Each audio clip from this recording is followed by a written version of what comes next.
it's like the future's here. It's just not evenly distributed. It's like AI is going to change every role, including accounting. And maybe it's just one of the first ones to change because it's more obvious of how you can apply it.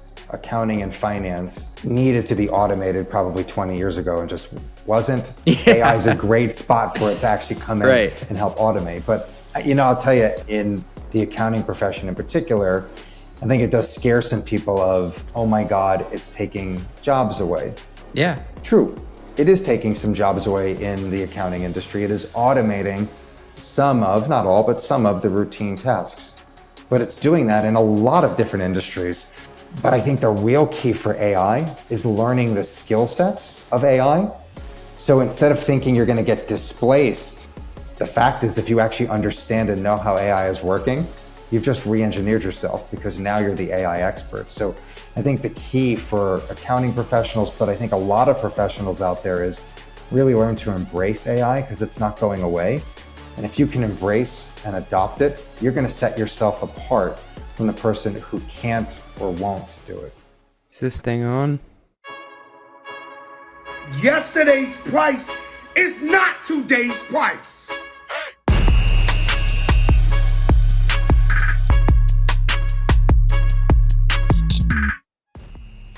Welcome back to Run the Numbers, the podcast where we dig into the strategies, stories, and sometimes strange realities of finance and business leadership.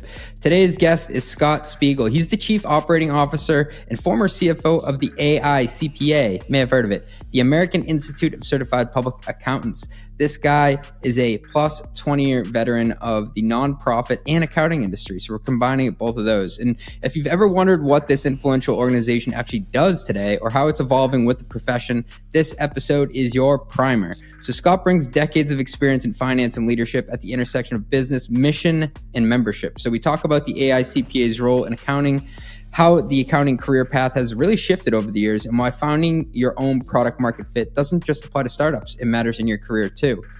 We talk about the surprising overlap between finance leadership and sales and why marketers who get the numbers make the best partners to CFOs. And we go into some really fascinating stories from Scott's deep network, because you know that many accountants, you got to have at least one wild fraud story. So whether you're a CPA, a finance leader, or just curious about the business behind professional organizations, Scott brings clarity, candor, and just the right amount of accounting or stories.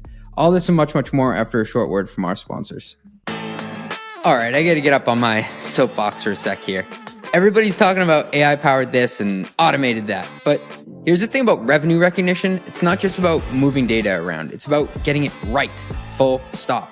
So RightRev is laser focused on one thing, RevRec that auditors actually trust. See, there's a difference between automating revenue processes and automating revenue recognition correctly. RightRev was actually built by the godfather of RevRec, who understands ASC 606 compliance, audit controls, data validation, and the flexibility needed for complex B2B contracts. We're not trying to be your billing system or your ERP. We're the revenue recognition engine that sits between your contracts and your financials, making sure every dollar is recognized correctly, on time, every time. Companies like Snowflake and Logic Monitor don't just need fast revenue reporting, they need revenue reporting that's audit ready from day one. And that's honestly where RightRev shines. And what I love about RightRev is they're not out there trying to be everything to everyone and just slap some, AI slop on top of it. While everyone is building these massive platforms that do everything in a kind of mediocre fashion, RightRev does one thing exceptionally well. They make sure your revenue recognition is bulletproof.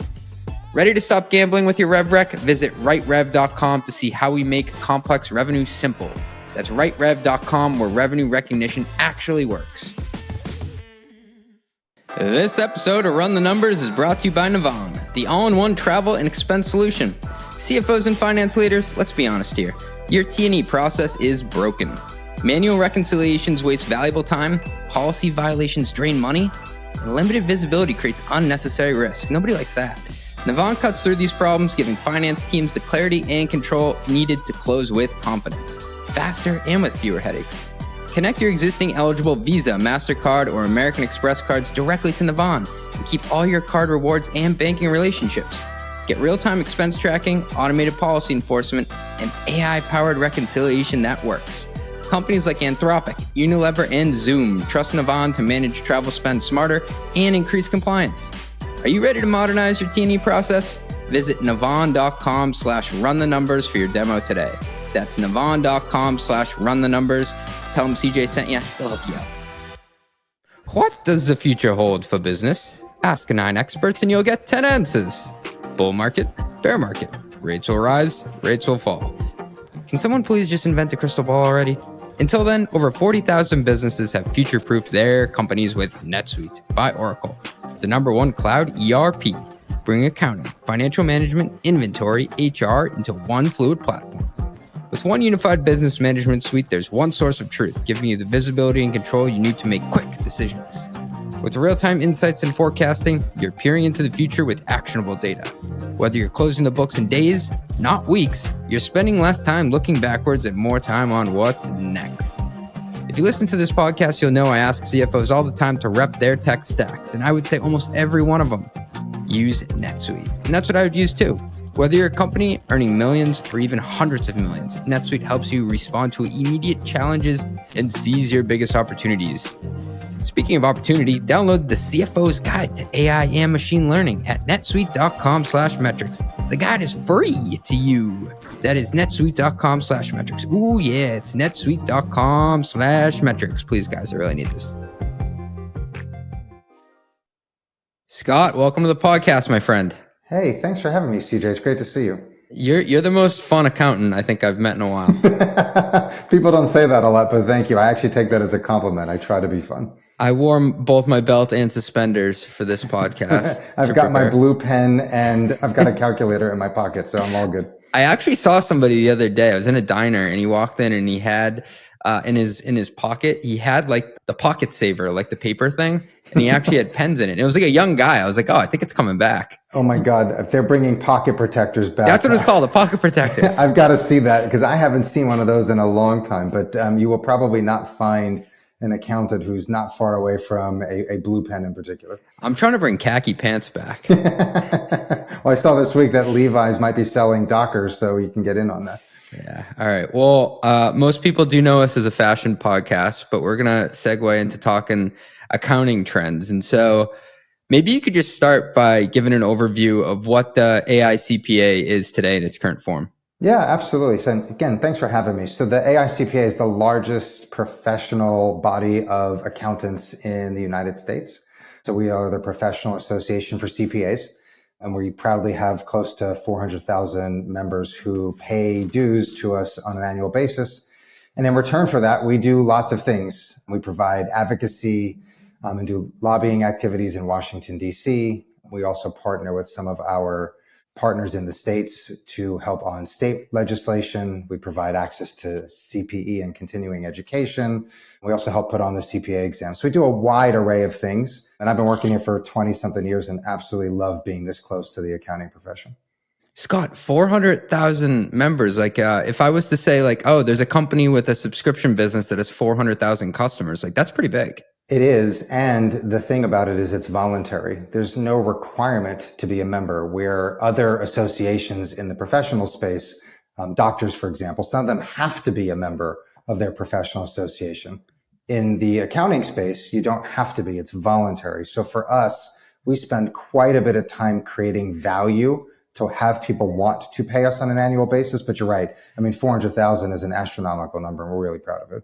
Yeah, and like you said, they're opting into it. They're choosing to spend money on it. So it has to be pretty meaningful if somebody's going to pay out of pocket for it. 100%. And we have to work hard for that, and we don't take that for granted. So really, my perspective as our chief operating officer is to really think about the types of experiences that we can create for members and what value are we creating. And it's always about creating value. And that's really the first thing that I think of when I wake up in the morning. Did you say you've been there for over 20 years now? I have, yeah. I've been here for 20 years, holding, I think, 5 different roles in my 20-year career here.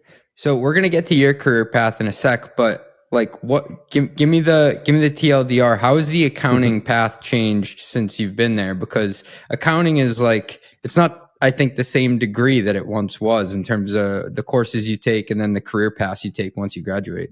Yeah, it's definitely changed. I mean, for example, when I took the CPA exam, you had to take all 4 parts at the same time. Now it's computerized and you can take each of the four parts individually. So, on the one hand, some will say it's made it easier. On the other hand, it's really just modernizing the exam, and it's no easier than it used to be. It just makes it easy for a candidate to maybe focus on, one part at a time, but it's still an unbelievably rigorous exam. I think two, the type of classes that you take has also evolved, depending on, when you grew up and entered the profession. I took classes 30 something years ago where there was a requirement to take a certain class curriculum in order to be an accountant and sit for the exam. Now there's a lot of different pathways to become a CPA, which is really one of the big things we're working on right now, is really modernizing the pathway to make it more accessible, to allow people to come in with different backgrounds or different credit hours in college. That's really a huge difference now versus what it was when I first was in accounting 30 years ago. Scott, do you think people are becoming accountants with different career goals in mind than they were? Well, it's an interesting thing. I think one of the big problems we're trying to solve collectively with a lot of our partners in the ecosystem is how do we actually build the pipeline of future accountants? Although recent data shows accounting enrollments in colleges is on the rise, it hasn't been for quite some time. And so this pipeline of people wanting to major in accounting has shrunk a bit. And there's a whole host of reasons as to why. But when people become an accountant, they actually see the end value. So it's really getting them into the beginning of the funnel and talking about why it can be such a great career path. I think there's still a lot of stereotypes around accountants. I mean, you started this off by saying I might be the funnest accountant you know. I love that. But there are a lot of fun accountants. We just need to let our personalities show and really tell a good story. A lot of accountants start with the negative. We work so many hours. There's traditional tax season, the grind, all true stuff, but you can turn it into a positive and talk about how you're helping businesses and economies. You're adopting AI, you're reshaping X. And if we can talk about the positives, that will be what I think attracts people into the profession versus focusing more on the hardcore negatives. I think it's also about focusing on the optionality, because when I was coming out of school, Scott, I thought you had to either code or do sales to work at a tech firm. And I found my product market fit at just those companies. So what do you think about the accounting roles changing into broader applications like that? Oh, 100%. I mean, when I was in college, I thought if I was going to be an accountant, I had to go down what is now called Big Four accounting track. I didn't know anything else. There was a whole world in front of me of going into a firm that was number 5 all the way down to 40,000. I mean, there's 45,000 CPA firms in the country. I could go into the corporate world, which I sit in now, but I didn't know those pathways were available. Now, with technology, the pathways are sort of endless. And when I think about what a lot of people can do with an accounting degree, I think it is from a business perspective, probably the most well-diversified business background that somebody can get, because I think it can bring you into so many different pathways. And so when I go back to colleges to speak about why accounting is such a great opportunity, we talk about you can do finance, you can do corporate finance, you can go to Wall Street, you could be an internal auditor, you could be a CPA doing taxes, you could be a CPA doing what I do at a company trying to help set strategy. So there's so many options. And I think that's what would really excite people about getting into the profession, is talking about those possibilities.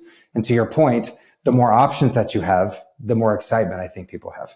A lot of the great sponsors I work with, the likes of Brex, Planful, a whole host of others, a theme that they're always beating the drum on is this talent crunch. Yeah. And I don't know if it's that it's harder to find the types of accountants that, cutting edge firms are looking for, or if, like you said, the number is fluctuating. What's your take on that?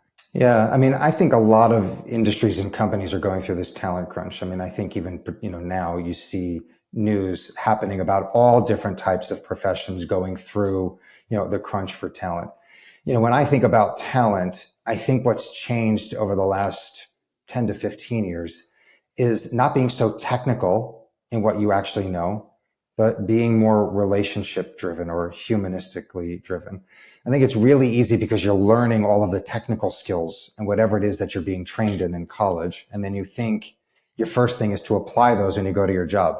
True. But I spend most of my time now on the non-technical relationship, thinking about strategy. How do I navigate a problem? and really talking through that. And those skills are not really taught in college. You have to learn them, and it takes a long time. So I think when you're thinking about the talent crunch, I think the people who are the most successful today can find that right balance between technical and relationship. And that's what's going to actually put their career on a really, really skyward trajectory. You know, it's funny. You are an accountant, you are a CPA, but in many respects, your job is sales. It's so funny you said that. So my father was in essence in sales in the auto parts industry. And I swore I was not going to do sales, mostly because I didn't think I had the temperament or, for whatever reason. And in essence, you're right. I'm a salesperson. I'm selling ideas. You have to sell hope. You have to sell opportunity and have to sell sort of that positive, we can do it. But you also have to sell sometimes the idea that we have a problem and we need to solve it. And it's time to roll up sleeves. So, it's funny. I did reflect with my father when I stepped into my current role as chief operating officer. He laughed. He was really proud, of course. But then he said, "You're in sales, son," and left. And I can picture him saying it because he's right. I'm doing sales, just a different type of sales. Hey, thanks for listening. We'll be right back after a word from our sponsors. As a CFO, you're expected to bring clarity to everything, including how your company manages ownership. The tools you use should make that easier, not harder. But when they come with hidden fees, data you can't always trust, and support you can't rely on, you end up with more frustration than clarity. That's where Pulley comes in. Pulley is the cap table management platform built for finance leaders who need accurate, decision-ready data from a system that works for your business, not against it. With Pulley, you get intuitive workflows, audit-ready reporting, and support you can count on, all backed by predictable pricing you can plan around, so you can stay compliant and make smarter decisions about your company's future. Manage everything from fundraise modeling to ASC 718 reporting to custom liquidity programs, all on one trusted platform.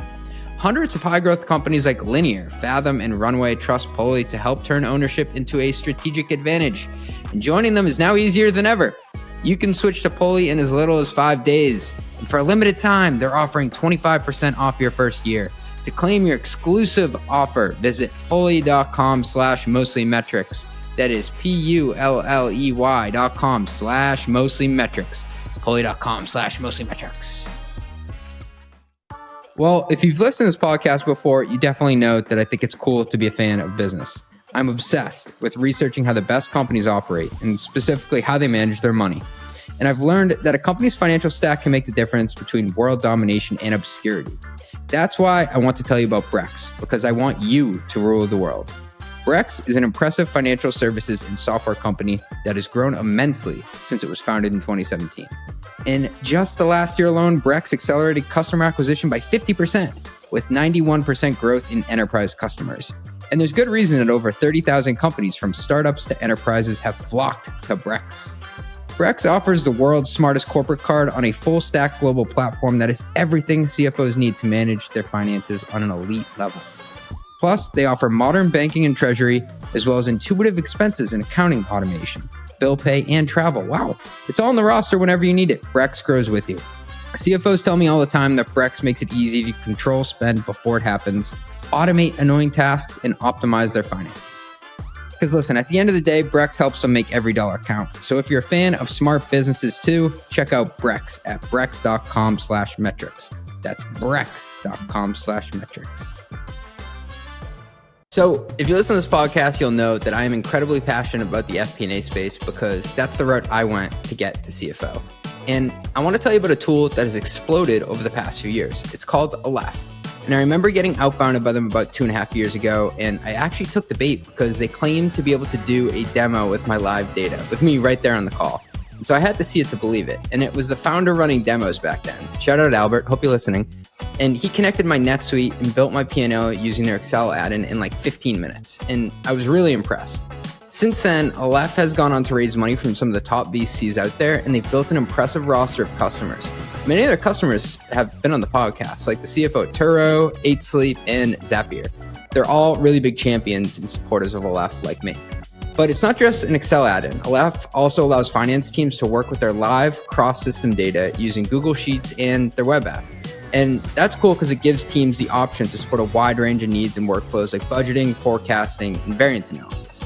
And speaking of variance analysis, They're doing some really cool things with AI powered variance analysis. It basically allows you to figure out what's going on and why, and it takes the time that you'd usually spend from hours to minutes. It's really cool.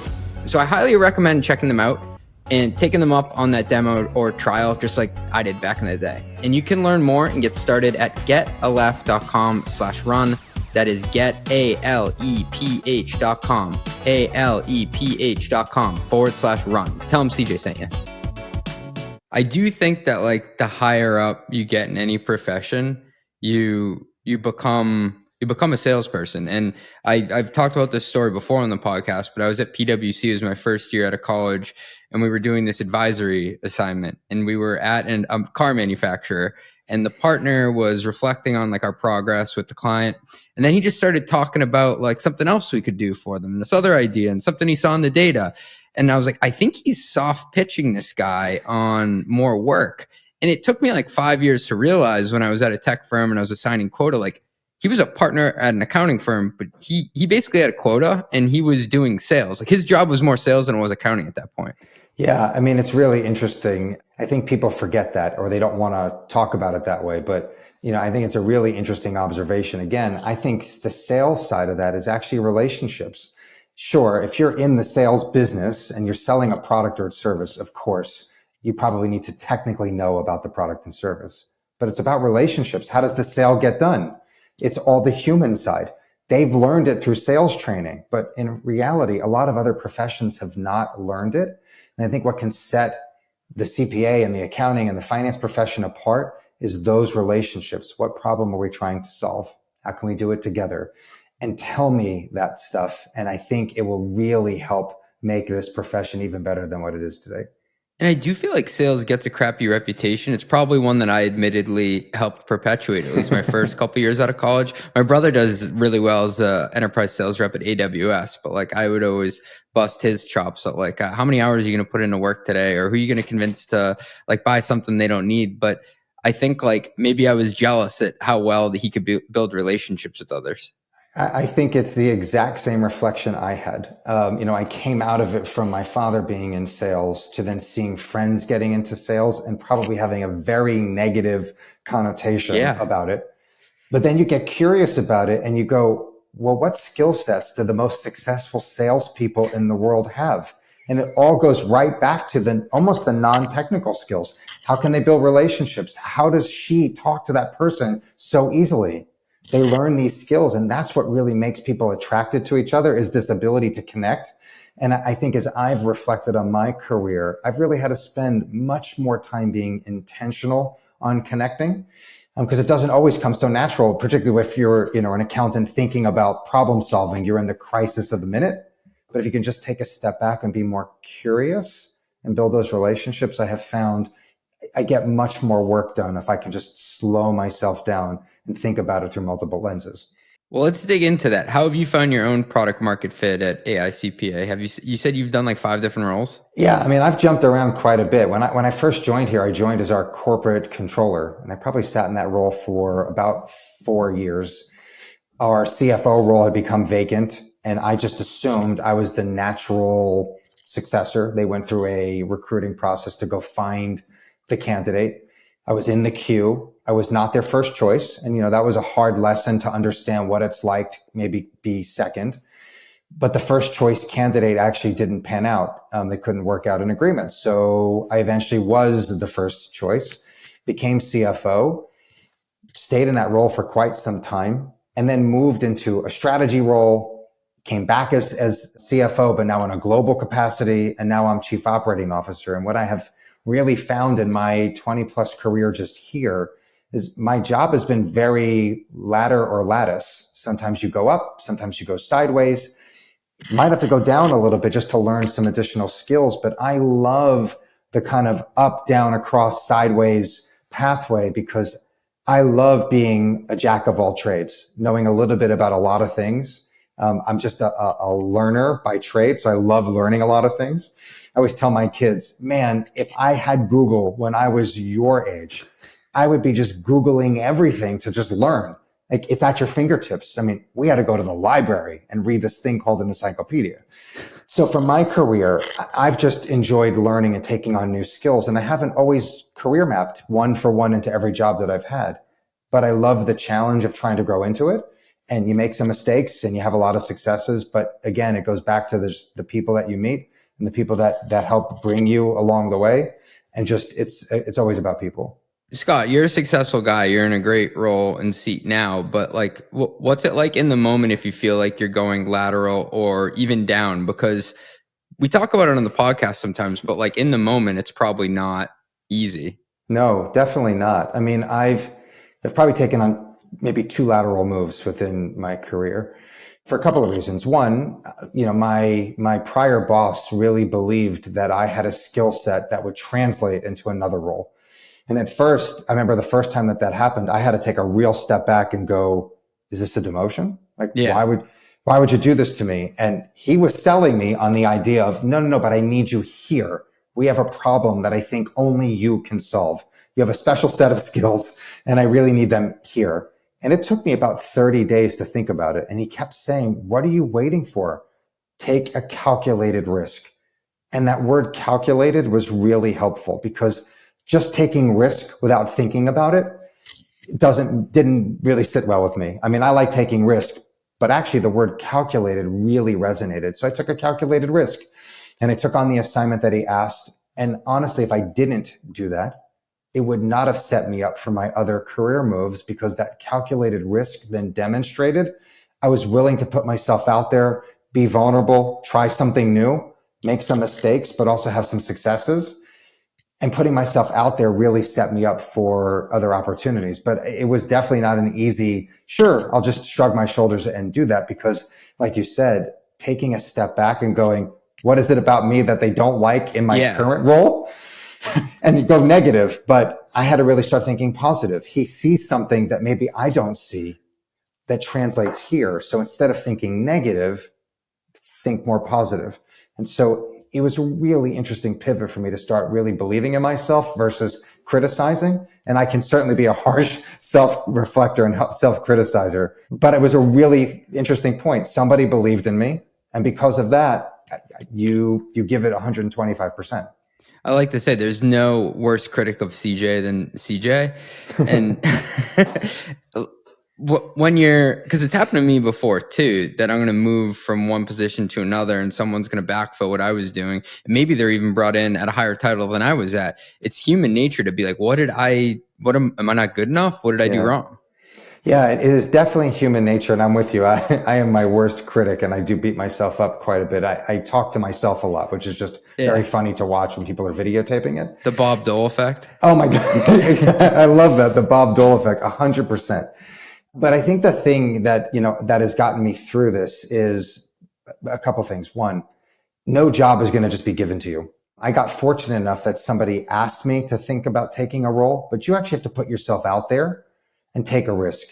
Because if you just think you're going to get a job and you think it's just yours without actually fighting for it, I think you're in for a long day at the office. That is so powerful. Can you say more about this? Because I think there are a lot of people who say they want things, but they're not willing to like put themselves out there to go and get it. I think it's one of the biggest lessons that I've learned is and I'll reflect even on my first opportunity of when I thought I was going to be the best candidate to become CFO and I was the second choice. Just because you're in the pecking order does not mean there is a natural succession. You actually have to put your best foot forward. And to me, what I learned was put yourself out there and be proactive about it and actually deal with the consequences of maybe coming in second or reap the rewards of coming in first. But no matter what, it's a win. If you don't put yourself out there at all, the way I look at it now is it's lose-lose. Because I didn't take the risk. There was no calculated risk at all. I wasn't thinking about it. And I was afraid to put myself out there because maybe I'll get some feedback that I don't want to hear. But in reality, not hearing it does yourself a disservice. So to me, when the opportunity arises for anybody who's thinking about a career opportunity, I think you got to put yourself into the mix, best foot forward and try, because you'll only evolve in a good way by getting that feedback. Not getting it at all, you're actually hurting yourself. Yeah. And by having one foot in the door, one foot out, it shows that you're hedging. And I think that the person choosing It's like the tyranny of being picked. They can tell if you're not fully in. Agreed. And the fact that you chose to be in, even if you don't get the job, now shows you have interest in progressing. So now the next time a role becomes vacant, they might actually see CJ or Scott or anybody else knocking at the door going, surprise, surprise, CJ's interviewing for this job. Awesome to see you in the queue. As opposed to, I wonder what makes Scott tick. He didn't apply for this job. He just is sitting there. So I think there's a lot of that thinking that goes into place about what makes somebody tick. And I think a lot of it goes back to being your own worst self-critic. I don't want to hear the negative. The human brain is generally wired to be negative, but you have to deal with it and learn how to cope and then turn it into a positive and appreciate the feedback versus being critical of the feedback. And we were talking about sales. I mean, you're always selling yourself into a role too. I think you have to. And sometimes you're not a perfect fit, but that sales job and that can do it nature and the confidence exudes confidence. The second you put yourself in there, I think people will see it. Confidence is different than cocky, right? Yes. And if you borderline from confidence to cocky, that's where you get into some of that risky territory. But I think people want to hear from everybody who has a point of view, a confident perspective, and also confidence when they say, I don't know. That's a powerful statement versus being in a room or a meeting or a job interview and then making up an answer. I mean, people have been around the block too, and they've interviewed for jobs and they might be able to smell some of the BS too. So saying you don't know or you're not sure is actually a much better answer than trying to BS your way through something. Can you say more about that? Because I think the vulnerability to be in a room where you're being paid for your smarts and to raise your hand and say, I actually don't know the answer can, I think you can ingratiate yourself to other people. People can appreciate like somebody who's a leader saying, I don't have all the answers. I think it's an important lesson. I think sometimes as leaders, you're looked upon to always have all of the answers. So I think as a leader, because of your title or the things that you've accomplished or how long you've been there, I think sometimes the leader walks in assuming he or she has to know the answer. What I have found is the best leaders can actually say, what do you think? I'm actually not sure. Tell me more. And I think that vulnerability, as you called it, which is an unbelievably powerful word, that vulnerability is a tough pill to swallow sometimes, but I think it's desperately needed in the corporate world and the business environment right now, because with the world changing so fast, how does anybody really know the answer? They don't. I think we're all better by saying, I don't know. Do you have a perspective? And how disarming is that when the leader then says, do you have a perspective? And they actually want to hear from you. That to me makes that leader and follower relationship unbelievably strong.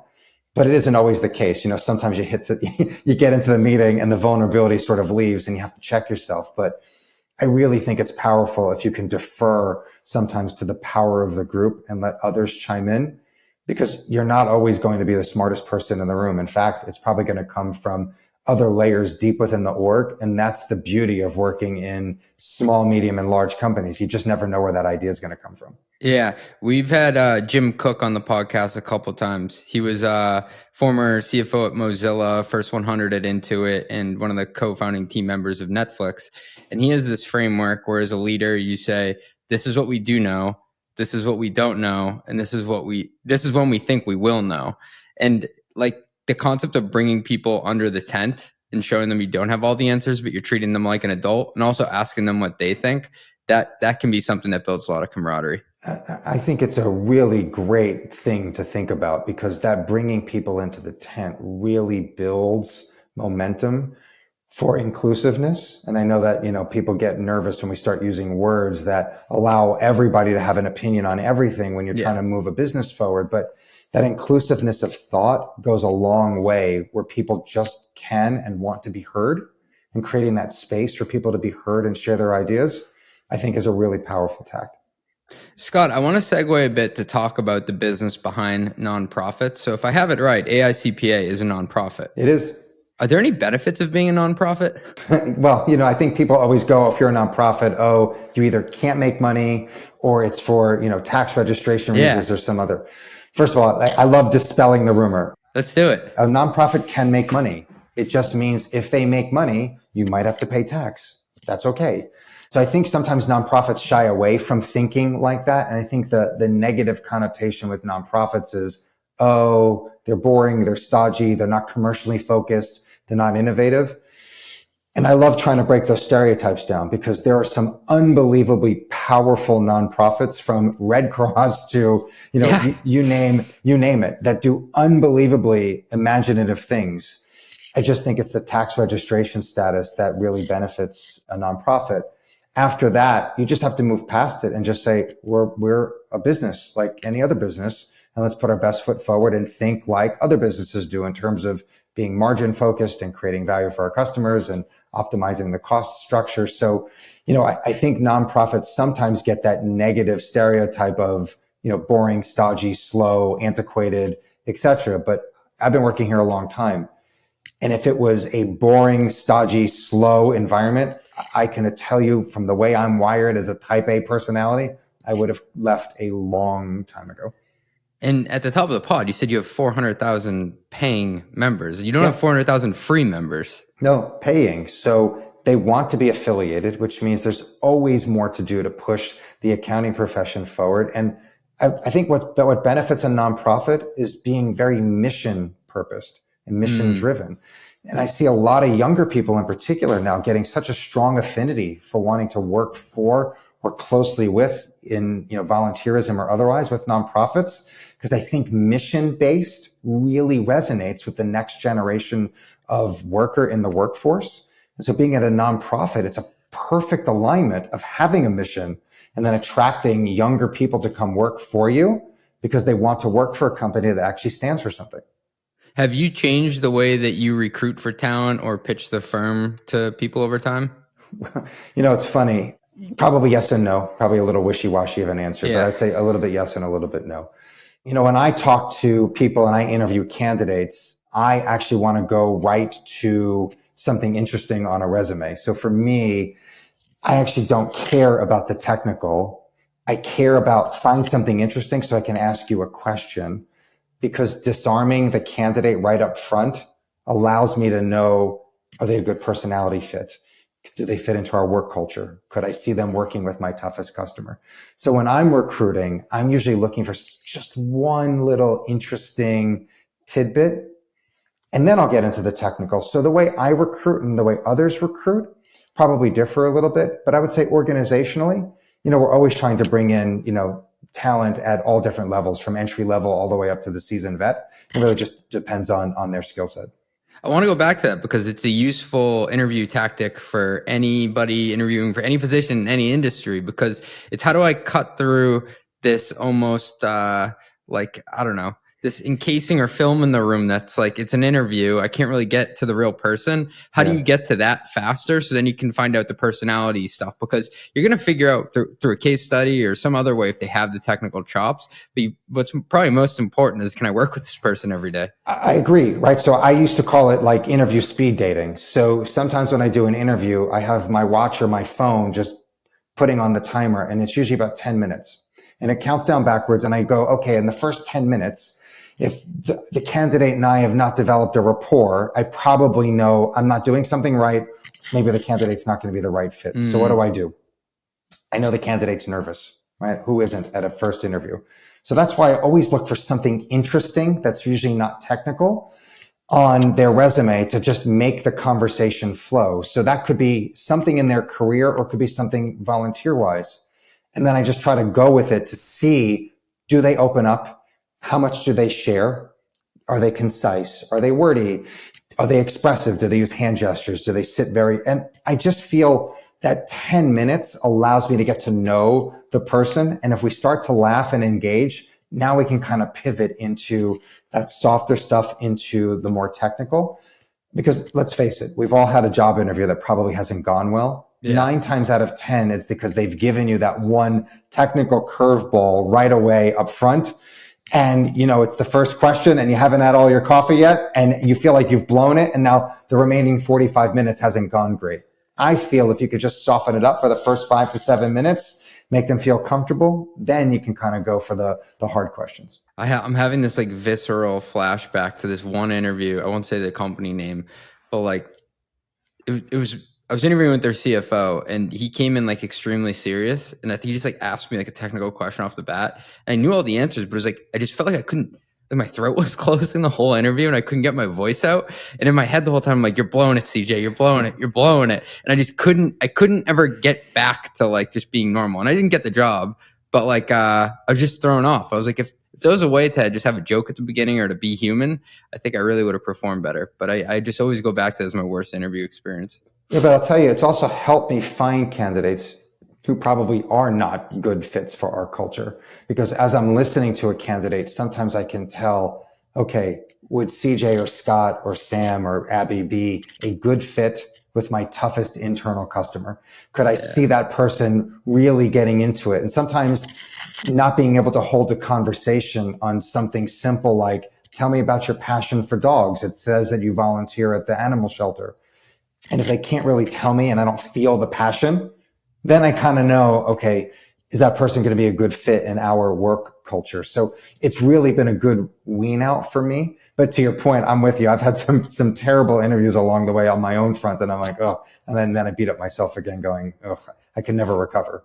Scott, I had another question to follow up on the business and nonprofits. What are the constraints that you have to deal with? Are you essentially playing on hard mode being a nonprofit?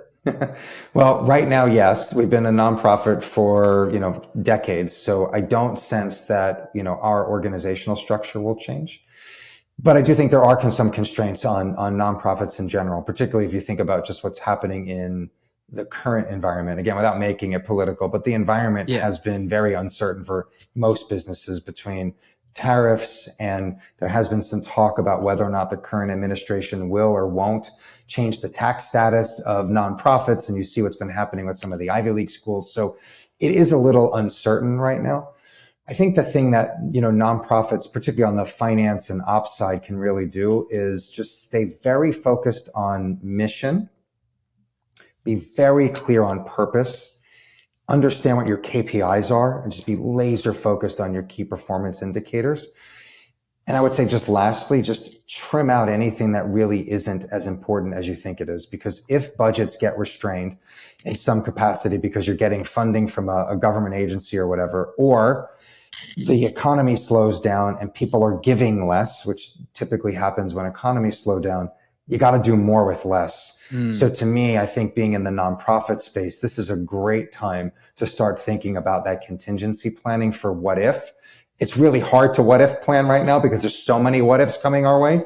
But when I think about it, just go back to basics. What would happen if funding dried up at 10% less or 15% less? What would you do? I think having that contingency playbook is key. Well, somewhat related. So we had Kelly Menke, CFO of USA Hockey, on the podcast, another nonprofit. And she said that there's no mission without margin. And essentially, I think what she was saying is if you don't have a successful business, regardless if you're a nonprofit or not, you're not going to be able to continue for very long. How does that hit with you? Does that resonate with how you run the business today? It's funny. We've talked about that exact line quite a bit. And I've heard that mentioned a few times about, no margin, no mission.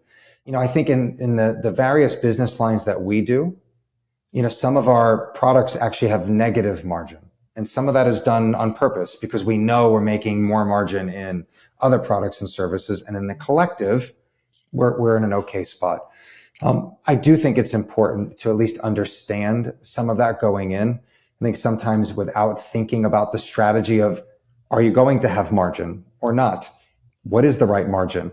And what's the purpose of the product? I think getting all of that out first and planning is really critical because sometimes you get an idea and you just start running and then you're building the bridge while you've already run halfway across it. And for a nonprofit in particular, when resources are so constrained, my old executive coach used to tell me a line, and her line was, slow is smooth, smooth is fast.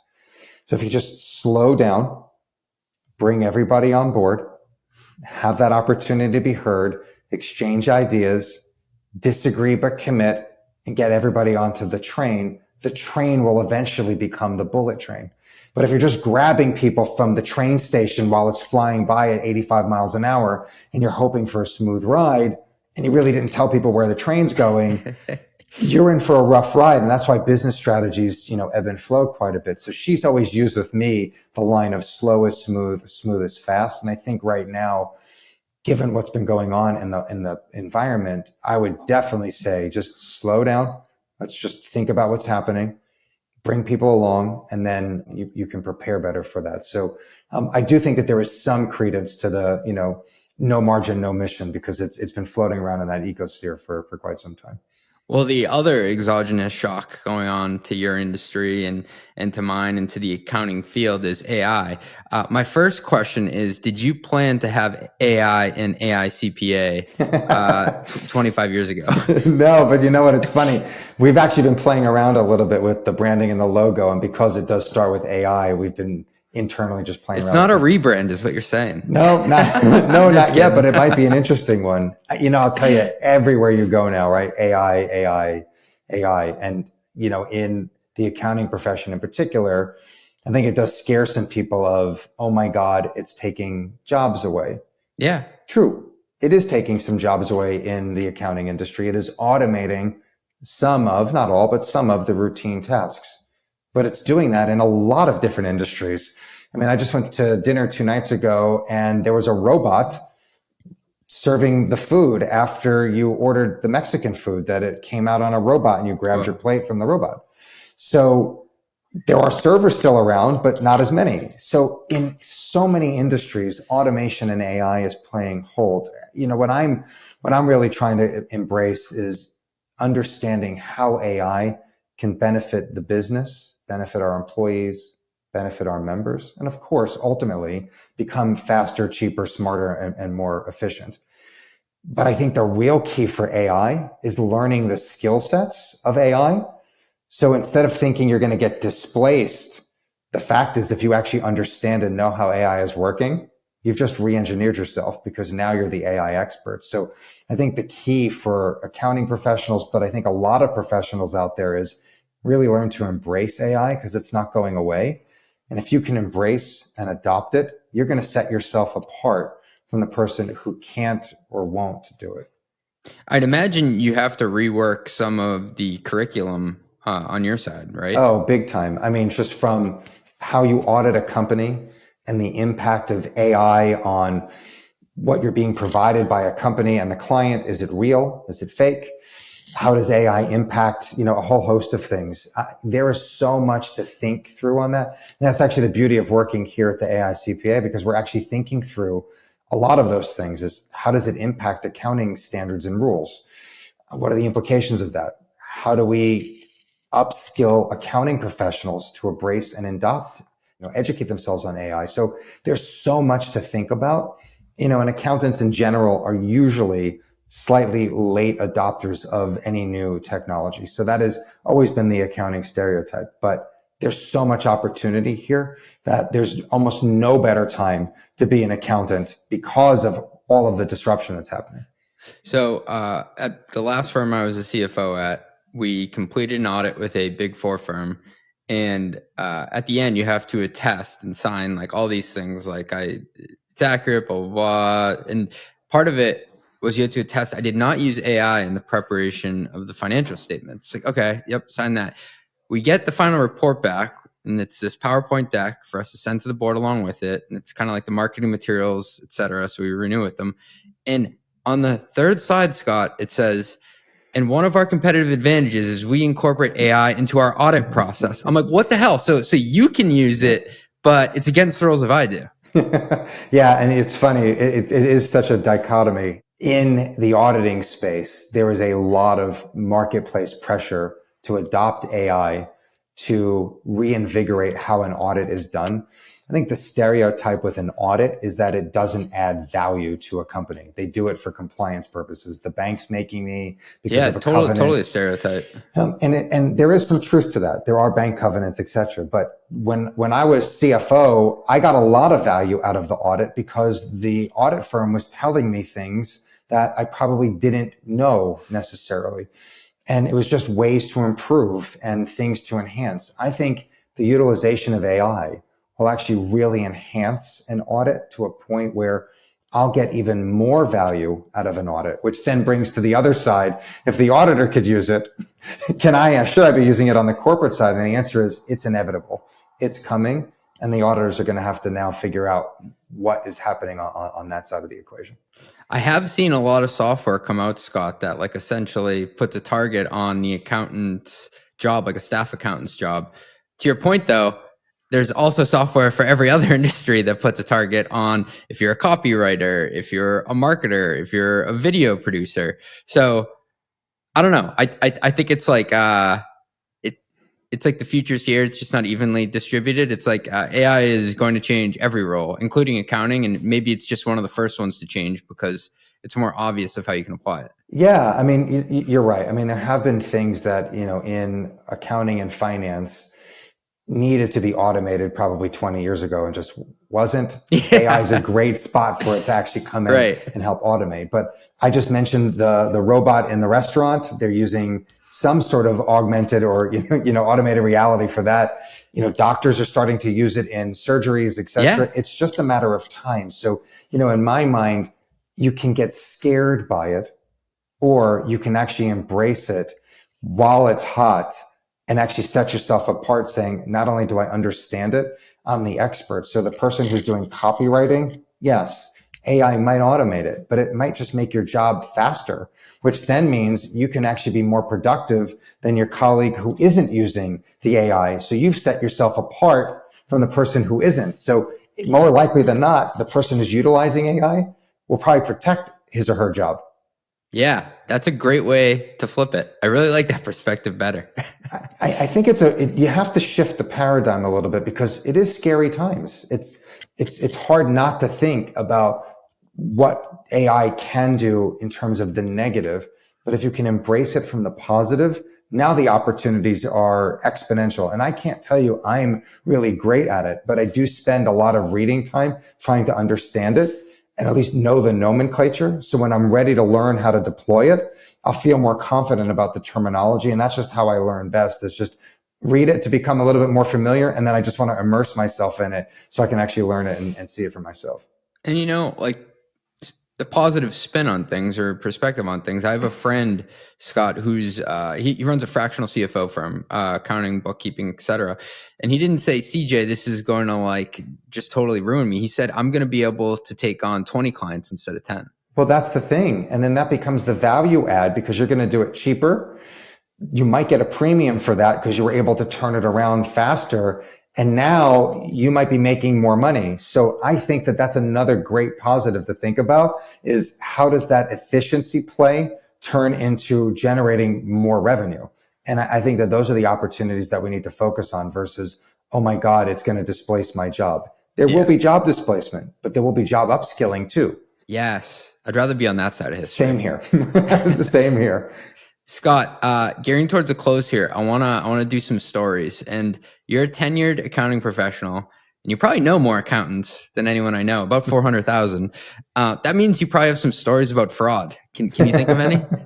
Yeah, I mean, fraud is always the forbidden F word in the profession. But I definitely, when I was in my public accounting career, so I've been working here for 20, but before that, I was in public accounting for about 8 or 9 years, and I was an auditor. I actually found fraud in my days, and I actually wasn't sure I found it. But I was working at a equipment leasing company, and the way that they could recognize revenue was how the equipment was being deployed by the customer who was leasing the equipment. So the auditing technique at the time was to actually contact the customer and confirm that the piece of equipment was on site for the exact dates and times that was being used for. Back in the day, they used fax machines for a lot of that stuff. So the customer would send generally faxes back to us in order to confirm that, they had that piece of equipment on site. So I was waiting for the confirmation to come through in the fax machine, and it didn't arrive when it was supposed to. So I had gone back to the conference room that I was working in, and like 20 minutes later, lo and behold, the confirmation comes, and the CFO of the company handed me the fax. And it's like, oh, that's great.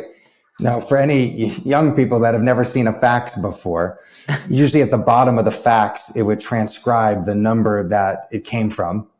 And so you would see at the bottom the number that it came from. And I looked, and it actually came from the fax machine that it was received from. So it was coming from the same fax number. So I had to think about it for a second, saying, well, how do I investigate whether or not there was fraud? So back in the day with fax machines, you could actually print out a log of all of the faxes that were transmitted and received. And sure enough, the CFO had transmitted the fax confirmation and fraudulently signed it as the customer and faxed it to himself saying, here's the confirmation. The long story short was paying attention to some of the details was probably not my strong suit at the point in time, but it just caught me off guard that I happened to see the number, and it was almost the same number of the company. And I just happened to investigate it. So it was fraud, and he did fraudulently create that transaction because they were up against the bank covenant, needed the revenue so they can show that their financial statements were, showing more revenue, so they were in compliance. And so, my little moral of the story is details matter. And if something just doesn't smell right, just investigate it a little bit. The interesting thing is an auditor is not required to find fraud, but if you suspect it, you're supposed to investigate. And so I just happened to look and investigate it. Turns out that eventually the CFO got fired. Wow. It was like he was, in today's parlance, he was basically like emailing himself. Right.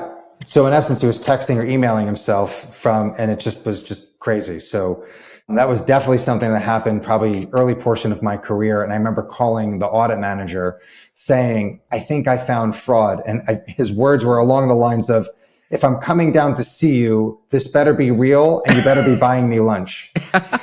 And it turns out it was real. And then I had to buy him lunch because he was coming all the way. Should have bought you lunch for that. My Well, goodness. you would have thought that would have happened, but that was his interesting way of, there's no way that there's fraud, but I'll come down anyway.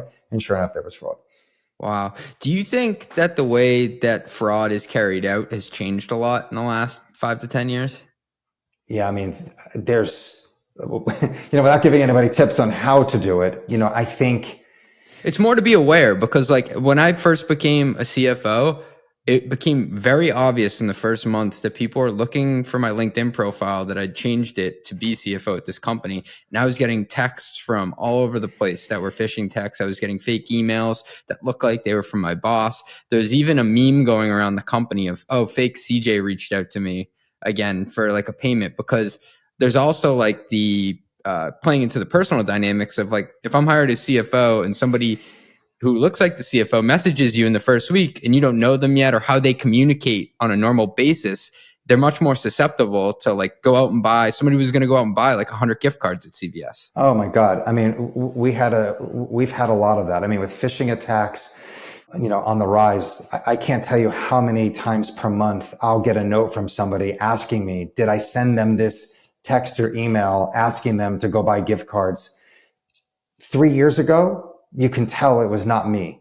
Yeah. But 3 years later, it sort of starts to look like something I would write. The only discerning thing is it's not framed with my signature line. And the email address that it's coming from or the phone number is not mine. But everything else, I'm like, man, oh man, it really looks like me. So, it's definitely on the rise. For us, what we try to do is a lot of internal training on phishing campaigns and trying to make sure that people are well trained so that they spot something. But I mean, even my son a couple of weeks ago got spoofed because he got one of those, you didn't pay your Easy Pass things. And he's, 18 years old and didn't know, got nervous at school, clicked on the link and was like, uh-oh, and called me right away in a panic. I was like, first of all, you have $7 in your account, so don't worry about it. But he didn't know. And so it's definitely on the rise for sure. It's just being more vigilant. Cool. Maybe before we close out here, just any words or thoughts on where the accounting career path is going over the next 10 years? Wow, 10. So I think it's going to be significantly transformed by automation and technology. I think that can be a good thing. So I think just thinking about our last, 40 minutes or so of discussion, I think the accountant that wants to embrace technology is going to set him or herself apart. And I think embracing versus revolting technology, I think is number one. I think number two, I think data analytics, cybersecurity, And those types of topics are going to blend really well with somebody who is doing accounting. So I actually see a convergence of financial acumen and technology acumen, really building sort of this superpower. And I think that that's going to really help shape the profession going forward. And I think three, regardless of what's happening in the world right now, I just think globalization is still here.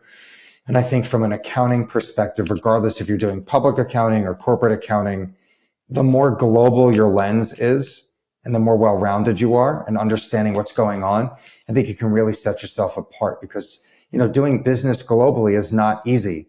And I think as globalization starts to take shape, I think an accountant is as best positioned as anyone to help a business and an economy thrive. So I'm just super bullish about the accounting profession for the next 10 years. That's awesome. I was having dinner with a bunch of CFOs and finance software leaders, and I was talking to Sarah Spoya, the CFO of Pulley, an accounting tool, and I was talking to Rebecca Schwartz, who's the co-founder of Tabs. Oh, Tabs, sure. Yeah, and they're doing a great job in the cash to collection space.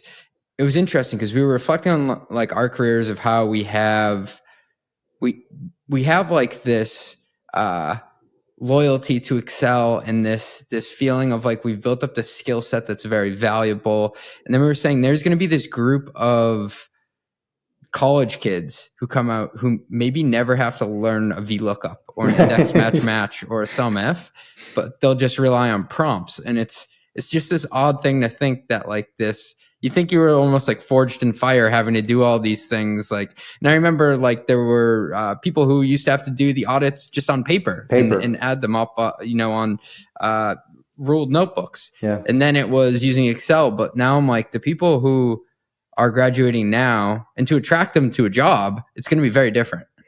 It is going to be totally different. And the pace of change is happening so quickly now that, I think that transformation that you just talked about from going from green bar paper to spreadsheets to whatever comes next, I think is actually going to shorten quite a bit. So whatever the next is going to happen at such a rapid pace that in a blink of an eye, you or I are going to probably in the next 5 to 10 years, probably move from using Excel or Google Sheets to something else because, oh my God, blockchain really came on board or some other Gen AI thing that we didn't even think about is now the next iteration. It's unimaginable to understand what's going to happen in the next 10 years. But I think we all have to just brace ourselves because this is as real of a change as I've ever seen in the 30 plus years that I've been working. Awesome. Scott, this has been a blast. Thanks. Oh, same here. Thanks for the insights, and I appreciate you joining. Thanks for having me. Run the Numbers is a mostly LLC production. Yelling an intro by Fat Joe. Artwork by some AI thingamajig. Podcast and video editing is done by Cleancast at cleancast.io.